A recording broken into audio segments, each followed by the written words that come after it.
Si hay algo que siempre he defendido es que volver a nuestras raíces evolutivas es el camino más coherente hacia la salud. Los enfoques ancestrales basados en alimentos reales, mínimamente procesados y en patrones que imitan las condiciones bajo las que evolucionamos han sido siempre la base de ese mensaje que he lanzado. No obstante, dentro de esos enfoques siempre también me he sentido mucho más cercano y proclive a las dietas bajas en hidratos de carbono, especialmente la dieta keto, la dieta cetogénica. Desde un punto de vista evolutivo, el cuerpo humano está diseñado para funcionar eficientemente con grasas como fuente principal de energía, sobre todo en situaciones de escasez o en climas fríos.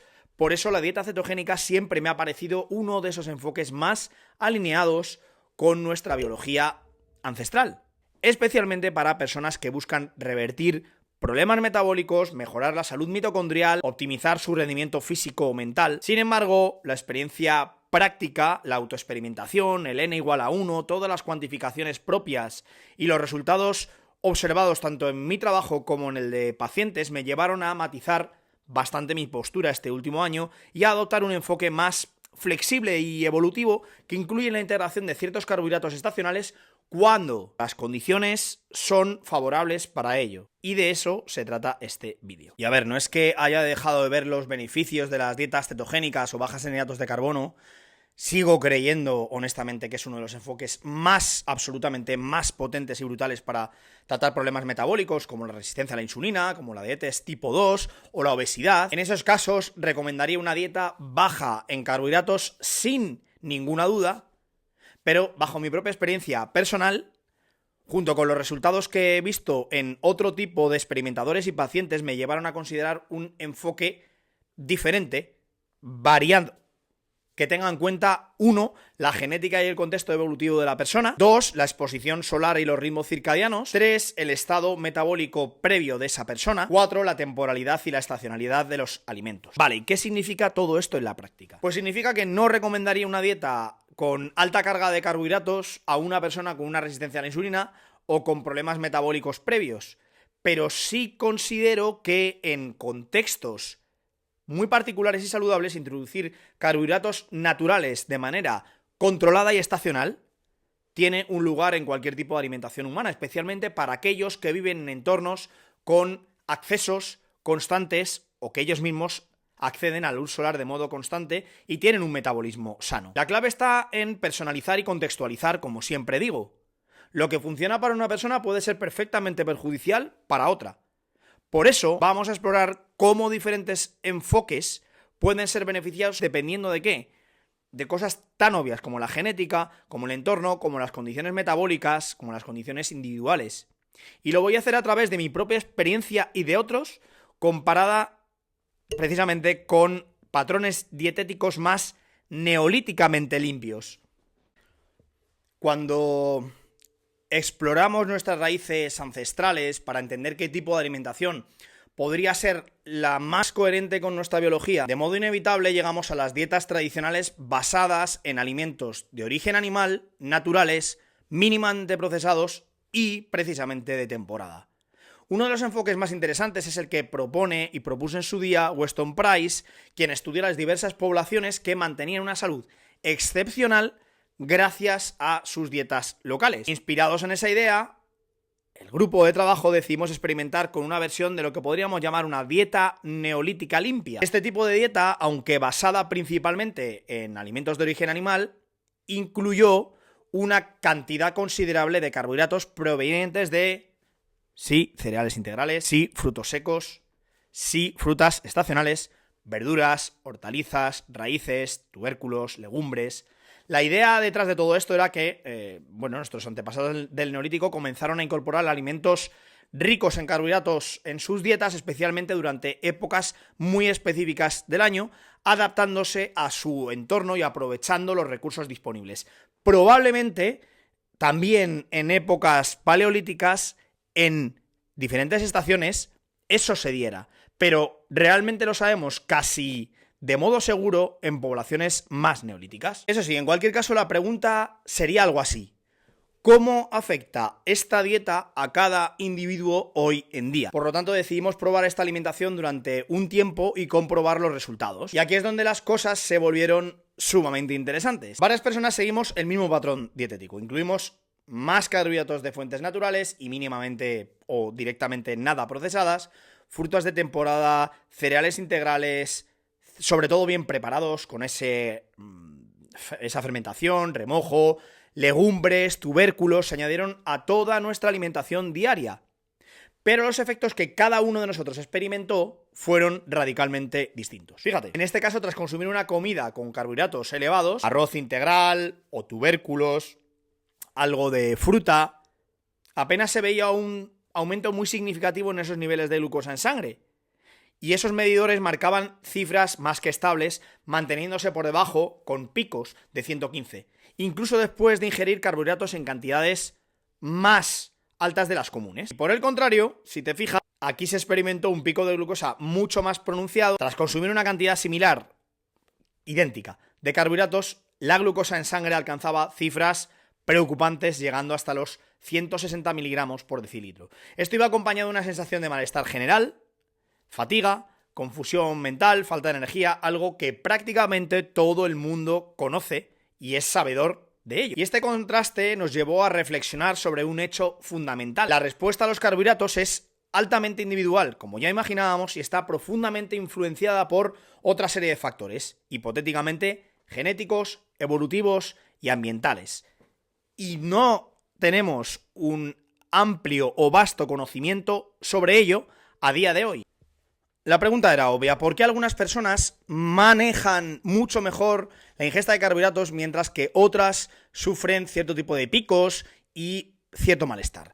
Y la respuesta no es tan simple como los carbohidratos son buenos o los carbohidratos son malos, muchísimo más complejo. Genética ancestral, el entorno evolutivo de cada individuo juegan un papel determinante en cómo su cuerpo procesa los carbohidratos, incluso a nivel epigenético. Las poblaciones que evolucionaron en climas tropicales, donde los alimentos ricos en carbohidratos estaban disponibles durante todo el año, terminaron por desarrollar una mayor tolerancia a ellos. Su cuerpo aprendió a utilizar los carbohidratos de un modo mucho más eficiente como fuente de energía principal. Y por otro lado, las poblaciones que evolucionaron en climas diferentes, donde los inviernos y otras estaciones eran mucho más largos, los vegetales escaseaban, se adaptaron más a una dieta rica en grasa y proteínas y sus cuerpos se volvieron mucho más eficientes en el uso de grasas como combustible y mucho menos tolerantes a las grandes cantidades de carbohidratos. Si hay algo sumamente claro es que el entorno esculpe nuestro metabolismo. Poblaciones tropicales y la alta tolerancia a los carbohidratos a veces son sinónimos.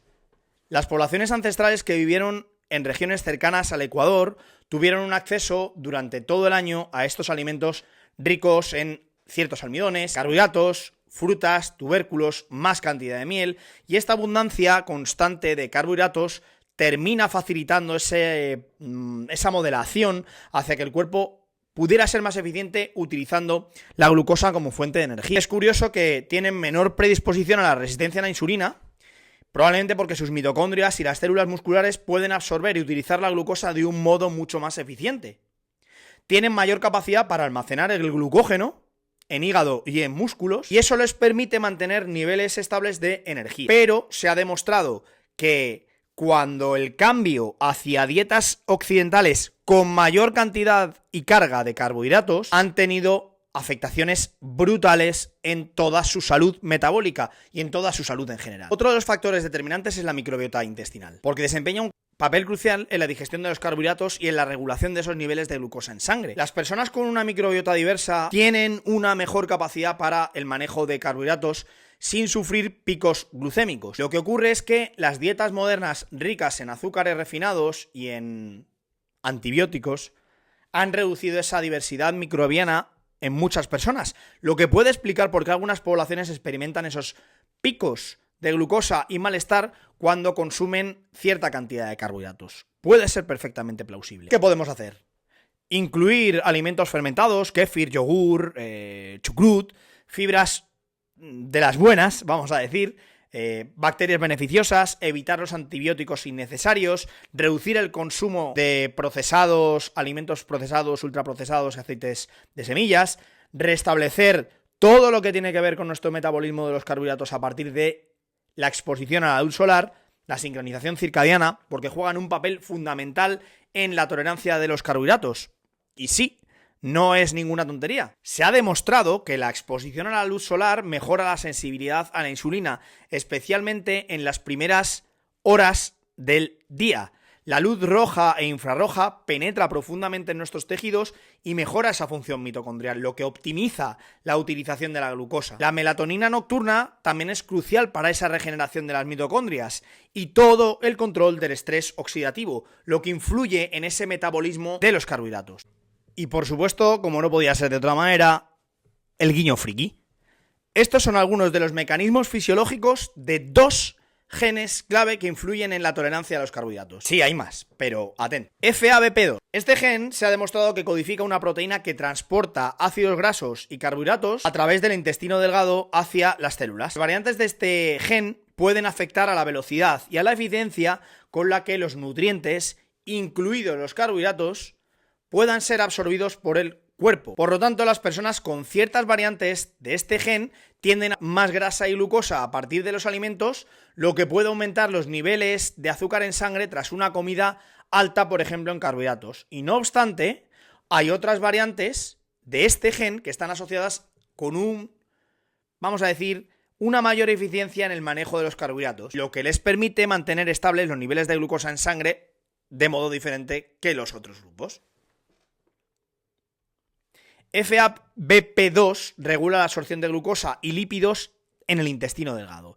Hay una variante específica, esta que estás viendo aquí, que está asociada a una mayor oxidación de grasas y a menor riesgo de picos glucémicos tras comidas altas en carbohidratos, por lo que personas con esta variante tienen un metabolismo más eficiente en dietas más elevadas en carbohidratos, mientras que otras variantes pueden predisponer a una posible resistencia a la insulina, así que ojo. Otro, FTO. El gen FTO está fuertemente vinculado al riesgo de obesidad, resistencia a la insulina y diabetes tipo 2. Correlación, no causalidad. Las variantes de este gen influyen en la regulación del apetito, en el proceso de almacenamiento de grasa y la respuesta metabólica a los carbohidratos. Las personas con cierto tipo de variantes de este gen tienen una mayor propensión a almacenar carbohidratos como grasa en lugar de utilizarlos como energía inmediata. ¿Esto en qué se traduce?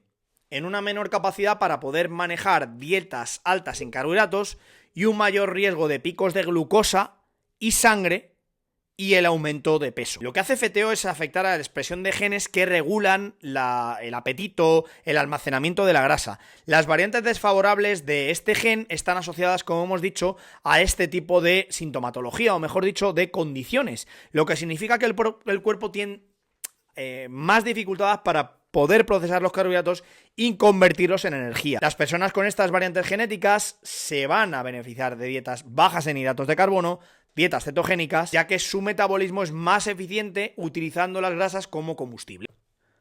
Así que recuerda, la clave siempre está en la personalización.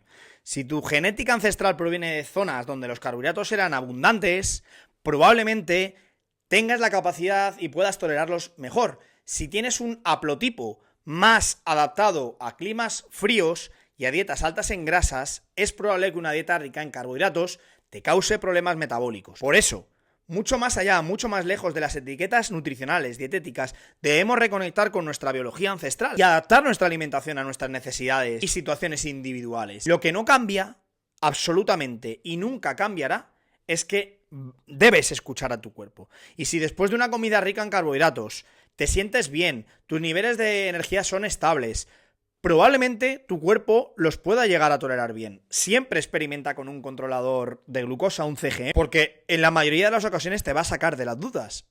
Y por supuesto la parte de las analíticas. Suma siempre entorno y exposición solar. La tolerancia a los carbohidratos puede cambiar según la cantidad de luz solar que recibas. La exposición solar va a mejorar esa sensibilidad a la insulina, como hemos dicho antes, y puede hacer que toleres mejor los carbohidratos. Y por último, lo que queda absolutamente y debería quedar absolutamente claro es que sí o sí debes experimentar. ¿Hay denominadores comunes en la alimentación a nivel humano? Sí. Precisamente los que no son zoohumanos.